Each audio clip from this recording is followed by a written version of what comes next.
Thank you. General, congratulations on your nomination. Thank you for your many years of service, and to your family for their many years of serving alongside you. I want to continue the conversation about readiness from where Senator Kane left off. I want to call attention to one thing you said in particular, that you, quote, don't expect the op tempo will come down during my tenure, end quote. If confirmed, yes, sir. Yes. So for 4 years, you expect the current op tempo to remain at least as high as it is today? I do, sir. Secretary Gates, in his memoir, Duty, wrote that the Department of Defense was designed to plan and prepare for war, not to wage war. Now, that's 5 years dated since he left office in December 2011. Do you believe that the department still has that challenge today? Well, sir, my sense would be, I don't know the context of what he was saying when he wrote it. So he meant specifically trying to acquire rapidly the capabilities needed for the fight in Iraq and Afghanistan in RAP vehicles for ground troops, airborne ISR platforms, wounded warrior care, and so forth. The point being that the Pentagon in some ways is designed to procure the weapons and capabilities for next generation's war as opposed to fight the war it's in right now. Yes, sir, I think that's an accurate statement, but I will tell you if confirmed, just again, there are certain capabilities that we bring to this fight today that if confirmed, I'm absolutely committed to ensure that there is no degradation, and one of those is close air support. Good, thank you. Now I want to turn to a very specific question of readiness beyond the general discussion we've had this morning to the sortie effectiveness rates for deployed aircraft in the fight against the Islamic State. We discussed this in your office call last month. As I told you, I continue to hear through official and personal channels from the pilots who are flying aircraft over Iraq and Syria's territory, as well as their families, that tell me some pretty harrowing stories about those effectiveness rates. You mentioned in our conversation that you thought the rates were in the 90% range, but that you would check on that. Do you have any further information on that matter? Yes, sir. I went back and checked, and that's still accurate. For aircraft that we're flying forward, we tend to average around a 90% mission-capable rate.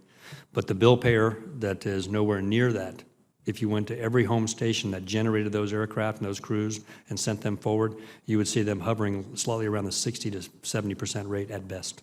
So in hearing from pilots and their families about maintenance issues that prevent aircraft from taking off, require the early return to base, require them to fly without their full spectrum of aircraft systems, or to extend missions to perhaps dangerous lengths because the relief aircraft can't take off, I'm hearing from that small, less than 10% of all cases?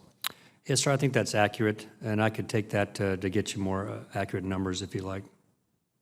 I would appreciate that, thank you. Sure. Now I want to turn to nuclear modernization, which you discussed with Senator Fisher and some others at a specific level about some matters, but I want to speak at both a general and even more specific level about the mindset reflected in nuclear modernization. In February 2011, in his message to the Senate about New START, President Obama stated that, quote, I intend to modernize or replace the triad of strategic nuclear delivery systems, a heavy bomber, air-launched cruise missile, an ICBM, a nuclear-powered ballistic missile submarine.